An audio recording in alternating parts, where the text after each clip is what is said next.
Assalamualaikum warahmatullahi wabarakatuh. Saya Kusrini dari Universitas Amikom Yogyakarta. Pada kesempatan ini saya akan membahas tentang Simple Additive Weighting atau SAW Method. Ya, metode ini banyak digunakan di dalam sistem pendukung keputusan, di mana kalau kita ingin menentukan suatu keputusan dari suatu permasalahan, maka beberapa pendekatan bisa dilakukan. Apakah itu menggunakan perankingan atau menggunakan pencarian nilai optimum dari suatu permasalahan.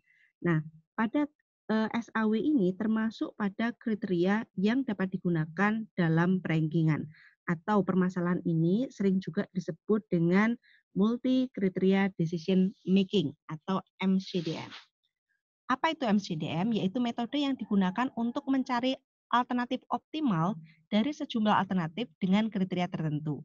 Sebagai contoh, penentuan pemberian beasiswa didasarkan pada kriteria prestasi akademik, kondisi ekonomi, serta perilaku siswa.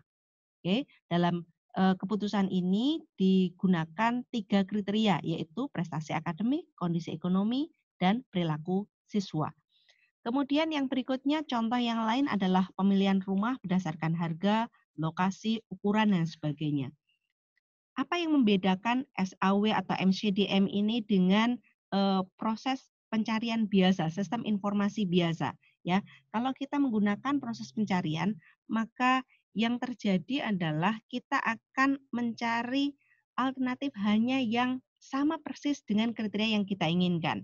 Padahal di lokasi atau alternatif yang ada belum tentu ada yang cocok sama persis dengan yang kita inginkan. Nah, di dalam MCDM ini yang dilakukan adalah kita akan mencari alternatif-alternatif yang terdekat dari apa yang kita inginkan. Tidak harus sama persis, tetapi yang dicari adalah yang terdekat dengan memperhatikan bobot dan sebagainya pada setiap kriteria. Oke, metode yang dapat digunakan di dalam MCDM ini diantaranya ada gap kompetensi, ada SAW, ada WP atau weight product, ada AHP, ada topsis, elektrade, dan lain sebagainya. Banyak sekali metode yang bisa digunakan di dalam MCDM ini. Pada kesempatan ini, saya akan membahas dengan menggunakan SAW. SAW ini dikenal juga sebagai metode kombinasi linier berbobot atau metode penjumlahan terbobot atau metode scoring, ya. Banyak sekali yang memberikan nama terkait dengan SAW ini.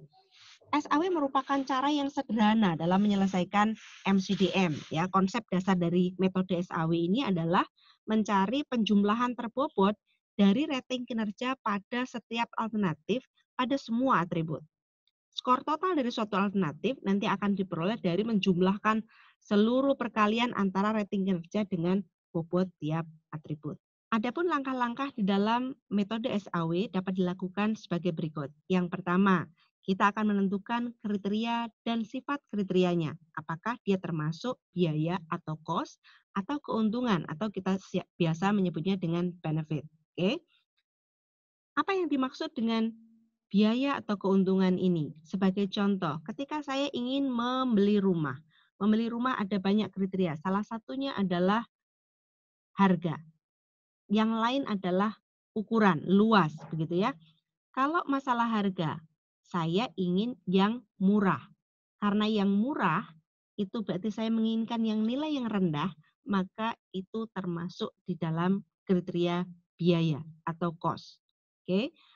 Kalau terkait dengan ukuran luas rumah, jika saya menginginkan rumah yang lebih luas, maka itu termasuk keuntungan atau benefit karena saya cenderung mencari yang lebih tinggi. Contoh yang lain, bagaimana dengan jarak dengan tempat kerja misalnya. Rumah itu jarak dengan tempat kerja saya seperti apa? Oke, normalnya orang akan menginginkan yang lebih dekat dengan tempat kerjanya. Karena saya ingin yang lebih dekat, berarti jaraknya yang kecil, berarti ini termasuk biaya. Oke, kemudian berikutnya, setelah saya memiliki kriteria dan sifat-sifat kriterianya, langkah berikutnya adalah saya akan membuat matriks M dengan ukuran M kali N, di mana M adalah jumlah alternatifnya dan N adalah jumlah kriterianya. Oke, kemudian saya akan memberikan bobot ya berupa bilangan diskrit pada setiap kriteria. Bobot ini menunjukkan apa? Menunjukkan tingkat kepentingan kita terhadap kriteria tersebut. Sebagai contoh, tadi ketika saya mau menentukan rumah ya, membeli rumah. Tadi ada harga ya, kemudian ada luas, ada kedekatan dengan tempat kerja saya, mana yang diutamakan? Yang diutamakan akan diberikan bobot yang lebih tinggi. Misalnya, saya lebih concern pada lokasi. Saya ingin yang dekat dengan tempat kerja saya. Berarti bobot pada lokasi kedekatan dengan tempat kerja itu akan diberikan yang lebih tinggi. Kemudian berikutnya adalah kita akan menghitung matriks keputusan ternormalisasi. Kenapa kita melakukan normalisasi? Supaya nilai-nilai pada masing-masing kriteria itu berada di range yang sama sehingga ini bisa kita hitung pada langkah-langkah berikutnya. Untuk melakukan normalisasi, kita harus melihat sifat dari kriterianya, apakah dia termasuk keuntungan atau biaya. Jika dia merupakan keuntungan, maka nilai-nilai pada matriks akan dirubah berdasarkan nilai pada posisi tersebut dibagi nilai tertinggi pada kriteria yang ada. Oke, tetapi kalau dia adalah biaya, maka justru sebaliknya yang diambil adalah nilai terendah pada kriteria tersebut dibagi nilai pada posisi alternatif yang sedang dicari. Oke. Berikutnya adalah hitung matriks ternormalisasi terbobot, yaitu dengan mengalihkan elemen matriks R, matriks ternormalisasi tadi, dengan menggunakan bobot dari kriteria. Setelah itu, kita akan menghitung preferensi alternatif dengan menghitung semua elemen matriks ternormalisasi terbobot pada alternatif tersebut. Nilai tertinggi dari preferensi alternatif akan menunjukkan alternatif yang terbaik yang akan diambil sebagai suatu keputusan. Berikut adalah contoh kasus, ya, contoh kasus dalam penentuan keputusan dengan menggunakan metode SAW. Sebagai contoh, seorang kepala sekolah ingin menentukan siswa yang akan diberikan beasiswa, ya, bisa 1, bisa 2, bisa 3 dan sebagainya. Sebagai contoh di sini saya akan menentukan 1 saja karena beasiswanya hanya 1, berarti akan saya ambil yang terbaik. Ada 4 kriteria ya beserta sifat dan bobotnya sebagai berikut. Kriteria yang pertama adalah IPK. Saya anggap sebagai keuntungan karena saya ingin mendapatkan siswa dengan nilai tertinggi. Saya berikan bobot 4.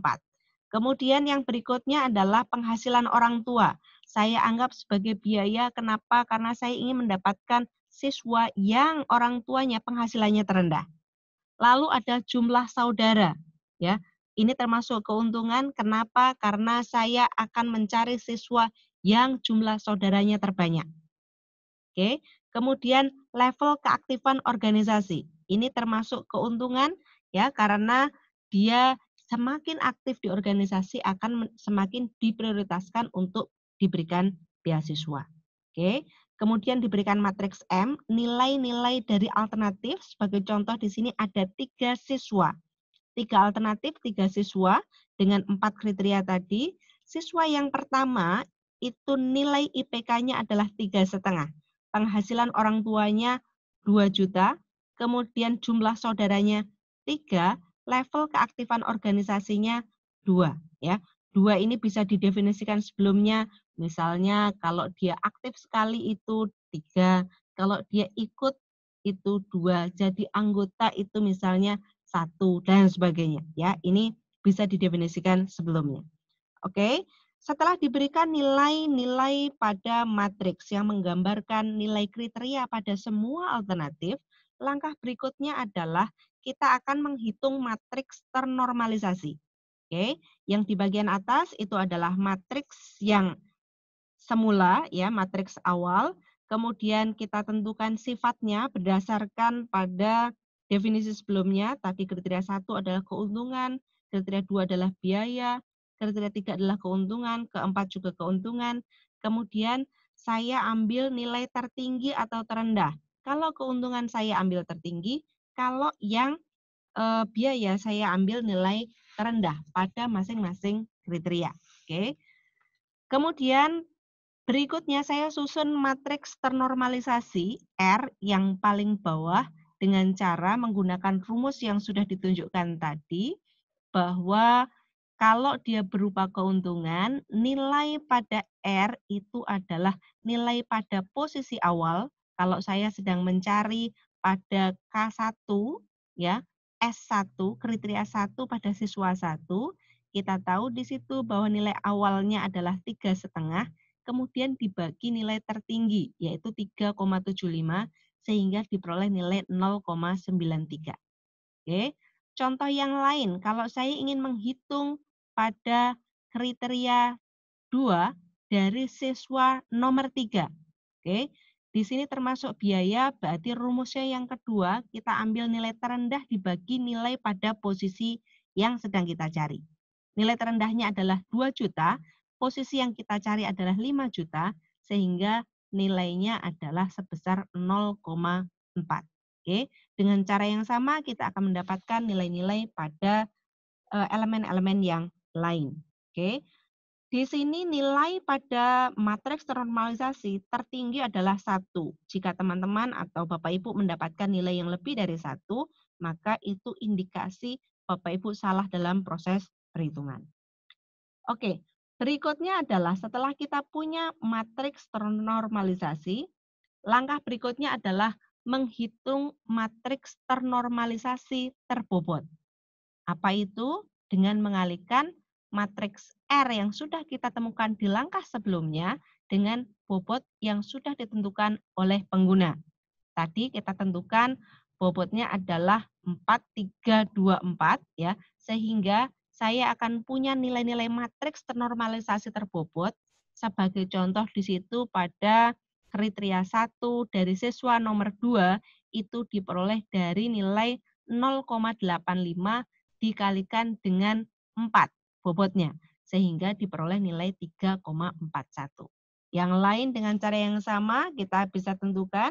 Lalu langkah berikutnya adalah menghitung nilai VI, yaitu preferensi alternatif, dengan menjumlahkan semua elemen pada matriks ternormalisasi terbobot atau A tadi pada masing-masing alternatif. Ya. Untuk alternatif 1, S1 dihitung nilai K1, K2, K3, K4-nya ya. Sebagai contoh yang lain itu di situ ada S3 siswa nomor 3, kita menghitung nilai V-nya adalah 4 ditambah 1,20 ditambah 1,33 ditambah dengan 4.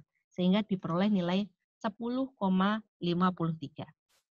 Oke, nilai ini kemudian akan kita urutkan seharusnya ya, diurutkan dari besar terkecil sampai dengan yang terkecil ya. Kemudian yang terbesar itulah yang akan diambil sebagai keputusannya. Tadi kita memilih satu siswa untuk diberikan beasiswa, maka dalam hal ini penerima beasiswanya adalah siswa nomor 1. Oke, demikian yang dapat saya jelaskan terkait dengan SAW. Mudah-mudahan bermanfaat bagi teman-teman semua. Wassalamualaikum warahmatullahi wabarakatuh.